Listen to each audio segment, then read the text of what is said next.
to watch the dynamics that happens after the excitation.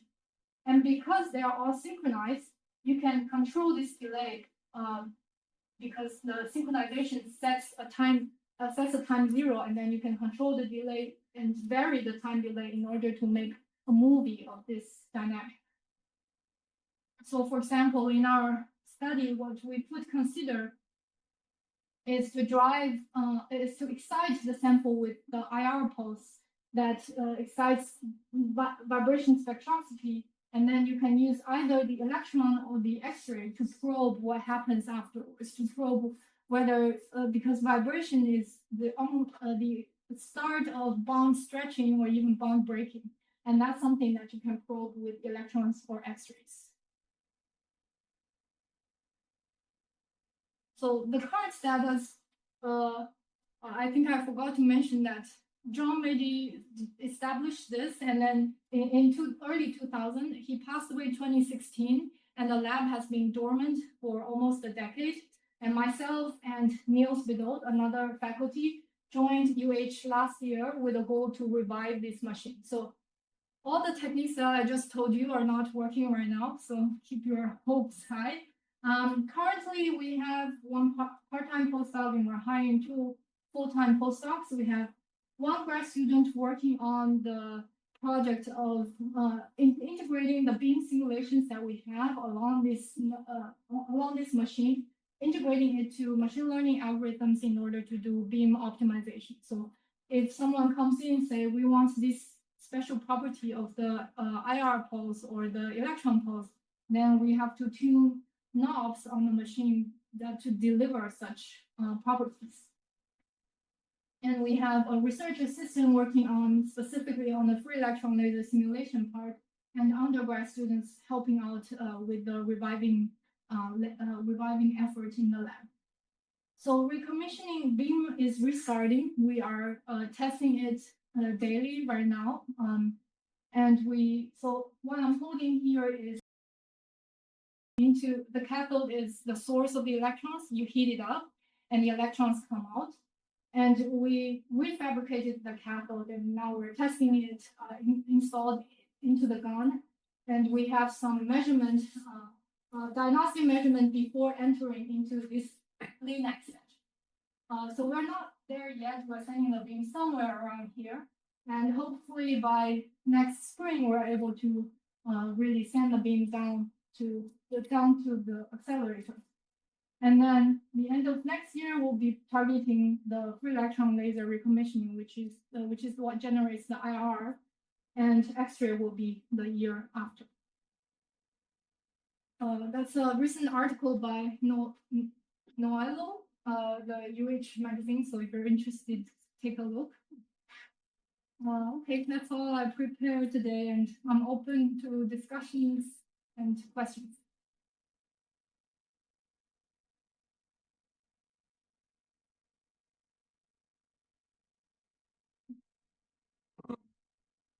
I'm wondering if you could,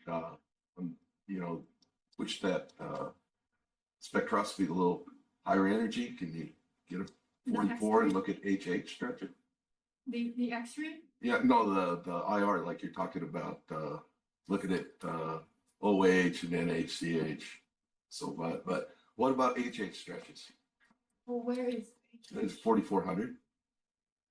4 microns. I don't know microns. I know wave numbers. It's in the range. Yeah, it is. It's in the infrared. It's but the very high end. 44 instead of 3,000. 3 to 10 correspond to 3 to 10 micron correspond to 3,000 to 4,000 inverse centimeter.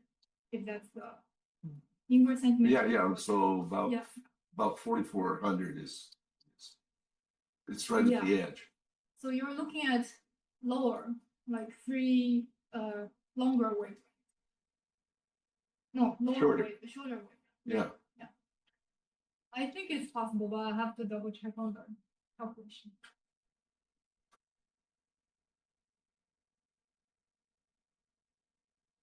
It's very, very impressive that you're able to revive the equipment, and I think it's great to think about some kind of comprehensive user program Yeah. once this becomes operational. I think in the past the challenge was the facility was had intrinsic limitations, like because of the design it can generate X-rays of infrared radiation within a certain wavelength range. And we don't have a big community of people using X-rays or infrared spectroscopy on campus. So how do you plan to engage people and prepare them for using this and build a strong community so we could make an argument that this is something we're waiting for? Yeah, so I think giving this seminar here is a start. I've been reaching out to people also from agricultural science and soil sciences. I think the idea is that we can come up with some preliminary studies that we can not necessarily we have to use the facility here, but to use maybe synchrotron sources to help people know the features that X-rays can provide you. For example, in soil, you can study the iron redox, because the redox where you go from iron 2 plus to iron 3 plus is basically an electron change, electron hopping between the iron and the complex that is bound to. So that's something that my previous background has a lot of experience with. So that's where I try to build connection and to bring awareness to people that we can actually use more advanced X-ray technologies to study their sample, which traditionally people use wet chemistry lab or more traditional methods to study.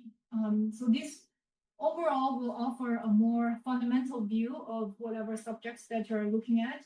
And once that awareness is established, I think we can, that's also about time that we can make it operational again and people can, come up with ideas that these resources can be used. Have you talked with Paul Raston at all? Yeah.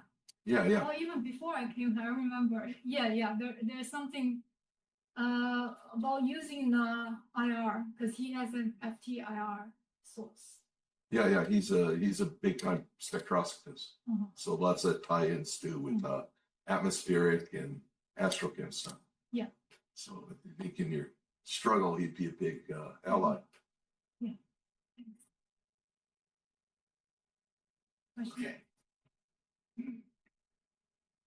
In the near future, probably, how useful it is for this laser that probes materials for extraterrestrial mining.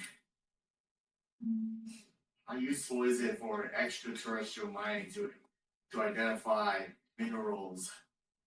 So I think to answer this question, we would have to reframe this problem like what specific bond, what specific elements that you're looking at. Because for these sources, the contact is not where it's focused on. So these, whether you consider these useful depends on which element you're looking at and what technique you can use. For example, X-ray fluorescence, maybe you have a mineral sample and you have suspicion of whether it contains zinc, whether it contains iron and things like that. Maybe you can use X-ray fluorescence for things like that. So you would have to frame your problem more in the fundamental lens. Yeah, I mean, here's my other question. Yeah, like how useful is it like when it comes to identifying a collected unknown sample? Yeah, how useful is this laser? Yeah, so I guess again you would have to like you cannot have a completely unknown sample to put it under the X-ray. You would have some hypothesis already, which you would think by understanding the sources, you would know what is capable. And then if your hypothesis about your unknown sample matches these capabilities that these sources can provide, then this will be a useful device. So you will need to have some prior hypothesis, prior knowledge of these samples. Okay, my real question is again, my other question would be